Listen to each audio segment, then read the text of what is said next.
English के अंदर जो आपका सबसे मुश्किल टॉपिक माना जाता है, ये टेंस ही माना जाता है। आप लोग ये बात अच्छी तरीके से जानते हो और जो सबसे ज़्यादा समस्या आती है, वो इसके अंदर आपके एक तो प्रेज़ेंट सिंपल टेंस में आती है, एक पास्ट सिंपल टेंस में आती है। अब कई आप लोग जो वीडियो देख रहे होंगे, उनमें से आपको पता नहीं होगा कि भई प्रेज़ेंट सिंपल टेंस में क्या होता है, कंटीन्यूअस में क्या होता है। जो टेंस के बारे में मतलब पहली बार ये वीडियो देख रहे हैं, उनके लिए विशेष रूप से मैं बताना चाहूँगा कि आप पर्टिकुलर एक-एक टेंस को पढ़ते हैं ना, कि प्रेजेंट सिंपल टेंस पढ़ लिया, प्रेजेंट कंटीन्यूअस टेंस पढ़ लिया, उससे पहले आपको इस चीज़ की बेसिक नॉलेज होनी बहुत ज़रूरी है, जो कि हम यहाँ पर पढ़ने वाले हैं। मतलब आपने अगर इतना इंट्रो इसके बारे में पढ़ लिया टेंस के बारे में, तो present simple tense, present continuous tense इसे लाइन बाय लाइन समझने में आसानी होगी। क्योंकि जब आप कोई भी टॉपिक लेकर चलते हो, तो सबसे पहले हमें क्या जानकारी होनी चाहिए? सबसे पहले हमें उसकी बेसिक जानकारी होनी ज़रूरी है। तो चलिए एक बार शुरू करते हैं टेंस को। तो टेंस होती क्या है? क्या होता है ये टेंस? तो देखो, डेफ़िनेशन इसकी लिखी हुई है, इसका मतलब होता है, ये परिभाषा इसकी क्या है? Tense is change into the verb. Verb का मतलब क्रिया, वर्ब का मतलब क्रिया। तो टेंस क्या है?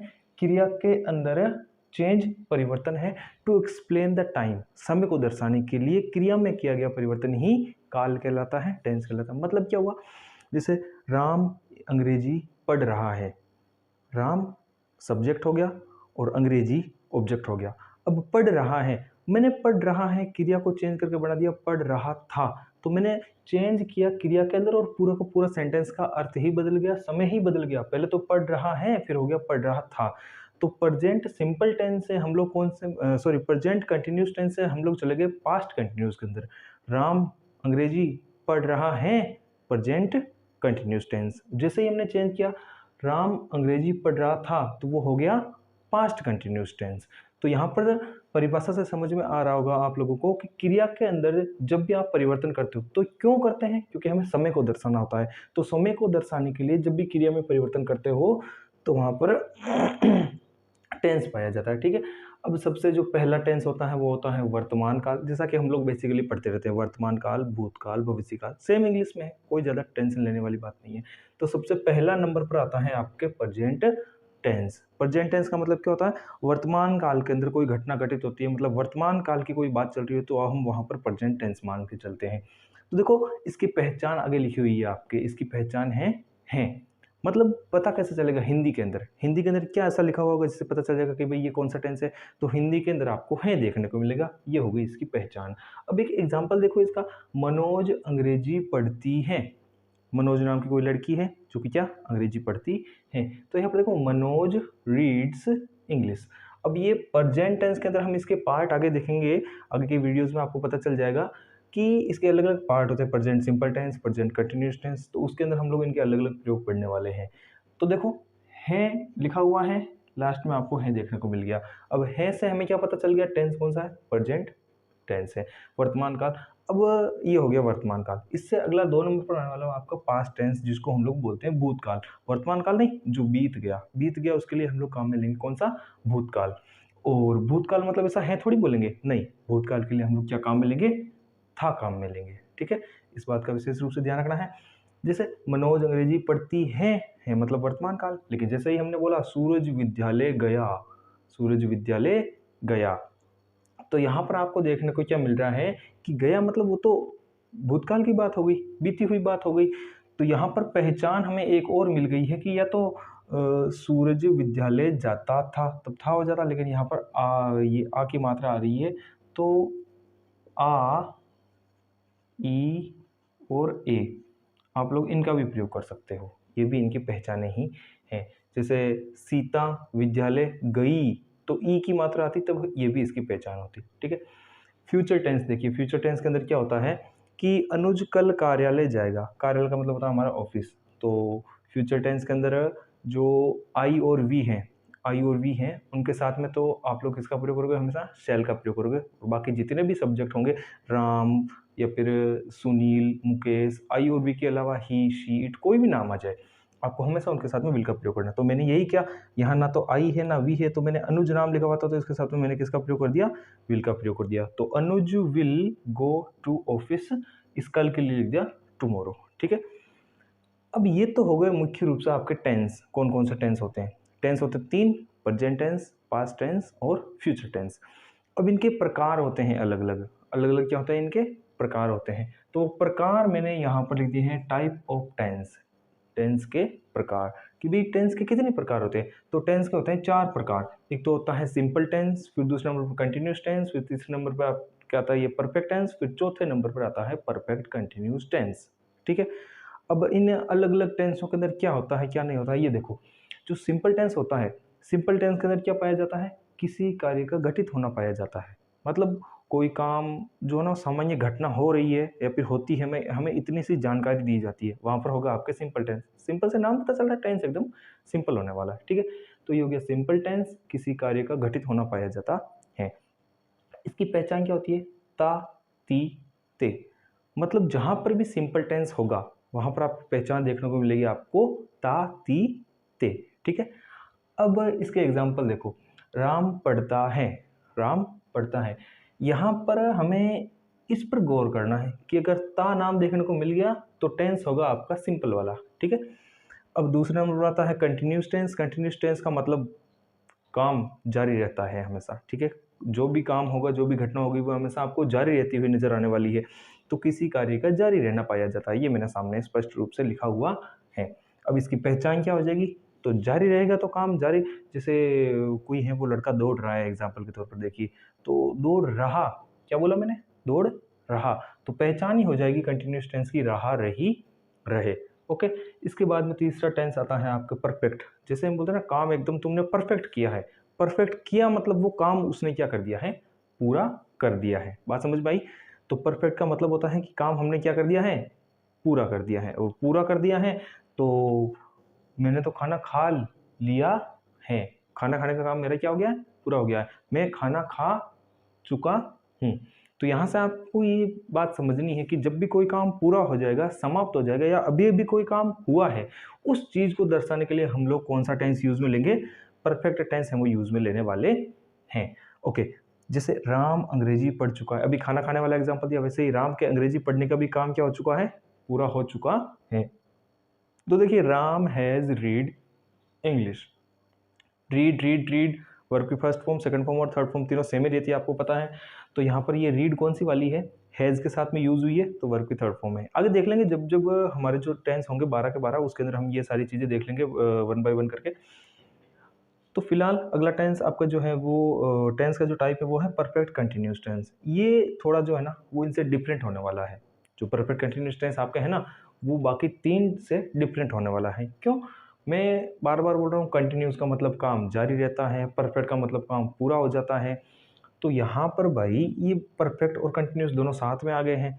तो हम यहाँ पर क्या करेंगे, अब परफेक्ट काम पूरा होने वाला मानेंगे या कंटिन्यूस वाला मानेंगे, तो दोनों के ही नहीं मान सकते, दोनों के बीच का रास्ता निकालेंगे। तो बीच का रास्ता ये निकलेगा कि जब किसी कार्य का कुछ समय से जारी रहना पाया जाता है, इसमें जारी रहता है, इसमें काम समाप्त हो जाता है, तो काम को समाप्त भी नहीं करेंगे और बीच का रास्ता निकालते बोले हम इसकी परिभाषा बोलेंगे कि जब किसी कार्य का, साथ साथ बोलो, जब किसी कार्य का कुछ समय से जारी रहना पाया जाता है, वहां पर आपके परफेक्ट कंटिन्यूस टेंस माना जाता है। अब देखो इसकी पहचान क्या होती है, से रहा, से रही, से रहे। अब ये से क्यों आया बीच में, यहाँ पर कहीं पर भी कुछ भी नहीं आ रहा है ऐसे शब्द, तो ये से क्यों आया, क्योंकि आपने ध्यान दिया होगा यहाँ पर ये चीज आई गई है बीच में, जो कि बाकी के अंदर 3 जो प्रकार है उनके अंदर नहीं देखने को मिली। मतलब यहाँ पर इंटरेस्टिंग फैक्ट बीच में ये आ रहा है कि जब भी आप लोग परफेक्ट कंटिन्यूस टेंस पढ़ोगे, उसके अंदर टाइम आपको बीच में देखने को मिल जाएगा। बात समझ रहे हो मेरी, टाइम देखने को मिल जाएगा। टाइम कैसे देखने को मिलेगा, से रहा, राम 2 घंटे से पढ़ रहा है, ऐसा कुछ यहाँ पर देखने को मिला था क्या अभी तक, नहीं, क्योंकि यहाँ पर समय था ही नहीं। समय केवल और केवल आपको परफेक्ट कंटिन्यूस टेंस में ही देखने को मिलेगा, इस बात का ध्यान रखना। तो राम 2 घंटे से अंग्रेजी पढ़ रहा है, ये देखो आपको इन 3 में और इसके अंदर कुछ डिफरेंट देखने को मिल रहा है क्या, बिल्कुल। वो डिफरेंट बात क्या है, यहाँ पर हर बार बीच में टाइम आ रहा है, ये 2 घंटे से, 2 बजे से, लेकिन आपको इनमें कहीं पर भी ये चीज़ देखने को नहीं मिली थी। ठीक है। तो जहाँ परफेक्ट कंटिन्यूस टेंस होगा वहाँ पर समय का बंधन आपको बीच में अनिवार्य रूप से देखने को मिल जाएगा। तो एक एग्जाम्पल देखिए यहाँ पर आगे, राम 2 घंटे से अंग्रेजी पढ़ रहा है। Ram has been reading English, आगे क्या लिखा हुआ है, फॉर 2 आवर्स। फिर अगला एग्जाम्पल है, वे 2 बजे से अंग्रेजी पढ़ रहे हैं। वे 2 बजे, तो वे के लिए हम लोग बोलते हैं दे, और बहुवचन है इसलिए हमने लिख दिया आगे हैव। तो they have been reading English since 2 o'clock। अब यहाँ पर समझने वाली बात है कि क्या हुआ जिस वजह से एक जगह हमने फोर लिखा और एक जगह हमने सिंस लिखा, क्या कारण है, तो इसको समझो। ये नीचे वाला पॉइंट देखो यहाँ पर थोड़ा सा पहले, ये अपने आप बाद में समझ आ जाएगा कि टाइम होता है 2 प्रकार का। कितने प्रकार का होता है? 2 प्रकार का होता है टाइम। जो पहला प्रकार है वो है पॉइंट ऑफ टाइम, मतलब शुरुआती समय। शुरुआती समय का मतलब क्या होता है कि जब कोई काम शुरू होता है ना वो समय, और उसको दर्शाया जाता है आपके किससे? सिंस से दर्शाया जाता है। मतलब आपने अभी तक स्कूल्स वगैरह में पढ़ा होगा कि भाई समय 2 प्रकार का होता है टेंस पढ़ते समय बीच में, एक होता है निश्चित समय, एक होता है अनिश्चित समय। फिर बच्चे कंफ्यूज हो जाते हैं कि भाई सिंस कौन से में था, फोर कौन से में था, निश्चित वाला सेंस था या अनिश्चित वाला सेंस था, फोर कौन सा था, ऐसे करके दिमाग चकरा जाता है। तो यहाँ पर आपको उसके अंदर नहीं पढ़ना है, आपको ध्यान रखना पॉइंट ऑफ टाइम। पॉइंट मतलब जहाँ पॉइंट जिस समय से काम शुरू हुआ, जैसे 2 बजे से काम आपका क्या हुआ? शुरू हुआ। तो ये शुरुआती समय हो गया, और शुरुआती समय के साथ में हमेशा शुरुआती समय के साथ में सिंस का प्रयोग होगा। बाकी बचा समय अंतराल, जैसे टाइम ऑफ पीरियड, समय अंतराल आ जाए, जैसे इतना समय का मतलब क्या हुआ? मैं 2 घंटे से तुम्हारा इंतजार कर रहा हूँ, 2 घंटे का समय अंतराल हो गया है। तो जहां पर समय अंतराल होगा वहां पर फोर आएगा, वरना सिंस आ जाएगा। देखिए सुबह से पढ़ रहा हूँ, टाइम कितना हुआ तो फिर पढ़ते हुए, ये नहीं बताया जा रहा है। शुरू कब किया? सुबह, तो वो बताया जा रहा है। सोमवार से स्कूल जा रहा हूँ, जैसे एग्जाम्पल है, तो सोमवार से मतलब ये इसको स्कूल जाते हुए कितना टाइम हो गया हमें नहीं बताया गया है, लेकिन वो गया कब? सोमवार से, 5 बजे से, जनवरी से, 2022 से। ये सारे काम शुरू कब हुए, कब उन्होंने ये काम करना शुरू किया, वो बताया गया है। तो जहाँ पर शुरुआती समय बताया गया है वहाँ पर हम लोग किसका प्रयोग करेंगे? सिंस का प्रयोग करेंगे। और रही बात फोर की, तो फोर का प्रयोग होगा जहां पर समय अंतराल बताया जाए, ना कि पॉइंट ऑफ टाइम। समय अंतराल बताया जाएगा तो वहां पर हम लोग किसका प्रयोग करेंगे? फोर का प्रयोग करेंगे। इस बात का ध्यान रखना। तो पीरियड ऑफ टाइम, पीरियड का मतलब समय अंतराल, एक निश्चित समय अंतराल होता है, उसको दर्शाने के लिए हम लोग फोर का प्रयोग करते हैं। और जो शुरुआती समय होगा उसको दर्शाने के लिए सिंस का प्रयोग होने वाला है। तो एग्जांपल्स देखो इसके, 2 दिन से, 2 दिन का समय अंतराल पता चल रहा है, 3 सप्ताह से, 1 घंटे से। अब जितने भी ये टॉपिक है इनके अंदर आप लोग टाइम बता सकते हो, टाइम कितना लग रहा है। जैसे मैंने बोला आपको 2 दिन से, आप बोल सकते हो सर 48 घंटे हो गए 2 दिन से। लेकिन क्या मैं बोलूँ तुम बताओ सुबह से कितने घंटे से पढ़ रहे हो, टाइम बता सकते हो फिक्स? नहीं। सिंस के अंदर हम लोग फिक्स टाइम नहीं बता सकते, लेकिन फोर के अंदर ऐसा नहीं है। फोर के अंदर आप एक टाइम पीरियड अगले को जवाब दे सकते हो। तो जहां पर शुरुआती समय वहां सिंस, और समय अंतराल वहां क्या आ जाएगा आपके? फोर आ जाएगा। ठीक है। अब होता क्या है, जब हम लोग टेंस को डिटेल में पढ़ते हैं, विस्तार से पढ़ते हैं, तब इसके अंदर ये जो 3 मुख्य रूप से जो टेंस हैं, प्रेजेंट, पास्ट और फ्यूचर, इन तीनों टेंसों को एक एक करके इन चारों प्रकारों के साथ में जोड़ा जाता है। एक एक करके क्या किया जाता है? इन चारों प्रकारों के साथ में जोड़ा जाता है, और फिर इनकी पहचानों को भी इन्हीं के साथ में जोड़ दिया जाता है, और उससे हमें मिलते हैं हमारे 12 के 12 टेंस। किस प्रकार से? ध्यान दो, अभी बेसिकली समझा रहा हूं मैं। जैसे प्रेजेंट टेंस को हमने जोड़ना है सिंपल के साथ में, तो इन दोनों की पहचाने भी जोड़ देंगे। इस प्रेजेंट की पहचाने हैं, इसकी पहचाने ता, दोनों को जोड़ो तो प्रेजेंट सिंपल की हमें नई पहचान क्या मिल जाएगी? ता है, ती है, ते हैं। तो कोई पूछ ले कि प्रेजेंट सिंपल टेंस की पहचान क्या होगी, तो बता देंगे कि सिंपल टेंस की ता जुड़ेगा और इधर प्रेजेंट टेंस का है जुड़ेगा, तो नई पहचान मिल जाएगी, ता है, ती है, ते हैं।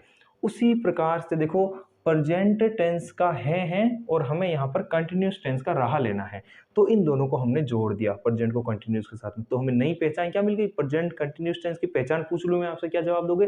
तो आप जवाब दोगे सर प्रेजेंट कंटिन्यूस टेंस की पहचान हो जाएगी, प्रेजेंट वाला है जोड़ दो, इस वाला रहा जोड़ दो, तो पहचान मिल जाएगी रहा है, रही है, रहे हैं।